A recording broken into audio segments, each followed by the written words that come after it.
नमस्कार दोस्तों, उम्मीद करता हूँ ये कहानी आप लोग को अच्छी लगेगी। अच्छी लगे तो लाइक ज़रूर करिएगा। कमाने वाली बहू। दोस्तों, यह कहानी आप लोग को अच्छी लगे तो लाइक करें, चैनल पर पहली बार आए तो सब्सक्राइब करें। तो चलिए शुरू करते हैं कहानी। तो कहानी पूरी सुनिएगा, कुछ अच्छी बातें आप लोगों को मिलेगी इस कहानी में। माँ, तो हमारे साथ मुंबई चल।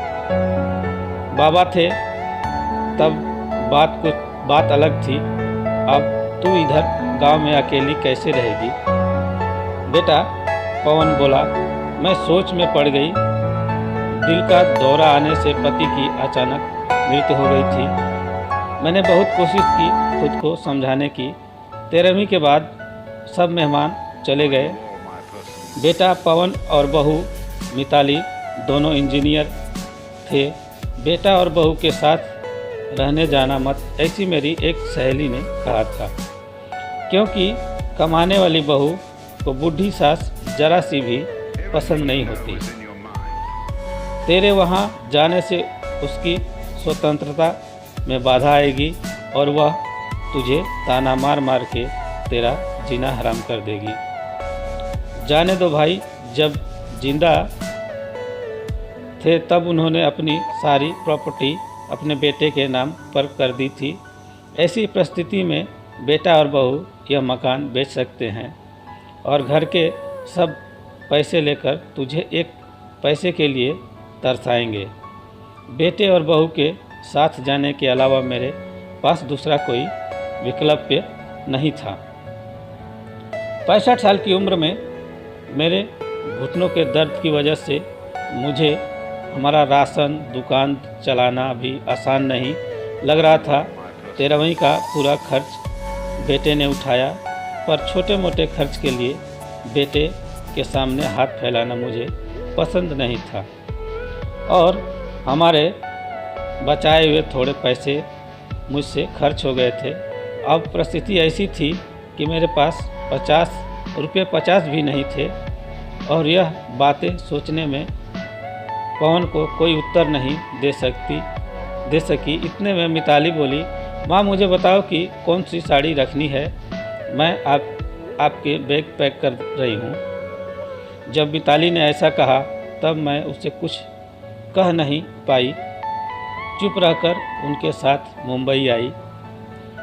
पवन और मिताली यह दोनों मेरा बहुत ख्याल रखते थे। हम सब साथ बैठकर खाना खाते थे। उनकी याद नहीं आनी चाहिए, इसलिए दोनों मुझे बहुत खुश रखने का प्रयत्न करते थे। मेरा 7 साल का पोता रेहान तो दादी दादी कहते हुए मेरे पीछे पीछे भागता था। मैंने कौन सी भी चीज़ मंगाई कि वह मुझे तुरंत लाकर देता था। ये सब देखकर मेरे मन को बहुत शांति मिलती थी। मैं सोचने लगी कि लोग बेवजह ही आजकल के लड़के और लड़कियों को बदनाम करते हैं और कहते हैं कि बूढ़े माँ बाप का सम्मान नहीं करते, उनकी देखभाल नहीं करते। खासकर बहू कमाने वाली होगी तो सास को ठोकरों पर रखेगी। लेकिन मैंने देखा कि ये सारी सिर्फ बातें थी। हर उंगली की तरह हर बहू सेम नहीं होती।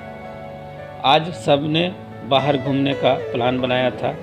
हम सब मॉल में गए। उधर घूमते घूमते पवन और मिताली एक दुकान में कुछ खरीदने के लिए रुके। मैं और रोहान थोड़ा आगे गए। आइसक्रीम की दुकान देखते ही रोहान बोला, दादी मुझे आइसक्रीम खानी है। मेरे ऊपर जैसे बिजली ही गिरी, क्योंकि मेरे पास तो पैसे ही नहीं थे। दिन में कभी मुझे पैसे की ज़रूरत नहीं पड़ी। अभी क्या करें? मेरा उदास चेहरा देखकर रेहान वापस बोला, ले दो ना प्लीज़, माफ़ कर बेटा, मेरे पर्स में घर भूल गई। मेरे ऐसे बोलते ही रोहान मेरी तरफ एक अलग नज़रों से देखने लगा। उसको लगा कि आइसक्रीम लेनी नहीं है, इसलिए दादी बहाने बना रही है। पर मैं क्या करूं? मैं क्या कर सकती थी? मुझे खुद ही शर्म आ रही थी कि मैं कैसी दादी हूँ जो अपने पोते को आइसक्रीम भी नहीं लेके दे सकती। हमने बाहर ही खाना खाया। मिताली ने मेरे पसंद की काजू मसाले की सब्ज़ी ऑर्डर की थी, पर मुझे वह पसंद नहीं आ रही थी। घर आने के बाद सबने थोड़ी देर टीवी देखी। पवन सोने गया। रेहान को क्या चाहिए और क्या नहीं वह देखने के लिए मिताली उसके रूम में गई। मैं भी मेरे रूम में सोने जा रही थी, तभी मुझे रेहान की आवाज़ सुनाई दी। मम्मी, दादी बहुत कंजूस है। तू ऐसा क्यों बोल रहा है? हाँ मम्मी, हम जब मॉल में घूम रहे थे तब मैंने दादी से आइसक्रीम मांगी तो वह कहने लगी कि मेरा पर्स घर पर भूल गई हूँ। यह अच्छा है क्या मम्मी? कंजूस दादी। रेहान, क्या है? दादी के बारे में ऐसे बोलने से पहले तुमने सोचा नहीं क्या? तेरी दादी इस वक्त कितनी दुखी है, तू समझ नहीं सकता। दादी को कितना दुख है बेटा। दादी और दादाजी गांव साथ रहते थे, तभी अचानक दादाजी हम सबको हमेशा के लिए छोड़कर चले गए। जिस व्यक्ति के साथ हम 24 घंटे साथ रहते हैं, साथ उठना बैठना खाना पीना हम साथ करते हैं, हम सब अपना सुख दुख बांट लेते हैं, वही व्यक्ति जब अचानक हमको छोड़कर चला जाता है तो कितना दुख होता है। तू अभी नहीं समझ सकता। सोच, अचानक तेरे मम्मी पापा तेरे से बहुत दूर गए, इतने दूर गए कि वह कभी वापस नहीं आए, तब तुझे बुरा नहीं लगेगा? क्या नहीं मम्मी, मैं तुम दोनों के बिना नहीं रह सकता। रेहान बोला। बेटा, फिर सोच कि दादाजी के बिना तेरी दादी कैसे रहती होंगी। ऐसी परिस्थिति में वह अपना पर्स घर भूल गई होंगी। तूने उनको कंजूस कहा, उनका प्यार तुझे नहीं दिखा क्या? जब भी तुझे स्कूल से आने के 5 या 10 मिनट भी लेट हो जाता है, तब वह बालकनी में खड़ी रहकर तेरी राह देखती हैं। उनके घुटने दर्द करते हैं, तब भी बेटा किसी के बारे में अपनी राय बनाने से पहले उस व्यक्ति के दृष्टिकोण को सोचना चाहिए। यह बातें सुनकर मुझे मेरी बहू पर बहुत अभिमान हुआ।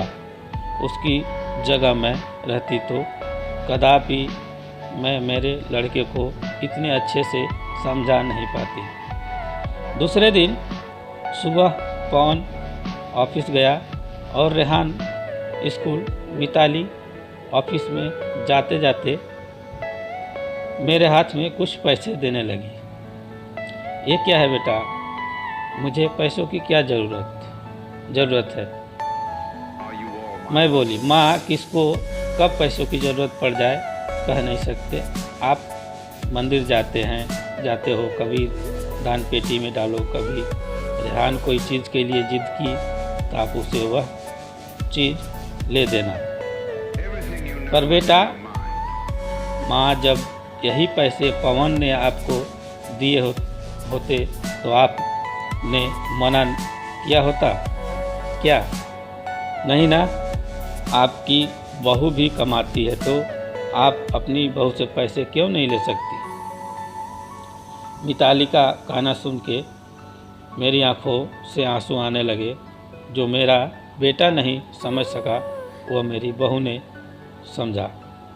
मेरी बहू जैसी बहू सबको मिले। मैंने भगवान से प्रार्थना की ऐसी बहू मुझे हर जन्म मिले। लोग बिना कारण कुछ कमाती बहुओं का दुर्व्यवहार देखकर सब कमाती हुए बहुओं को दोष देते हैं।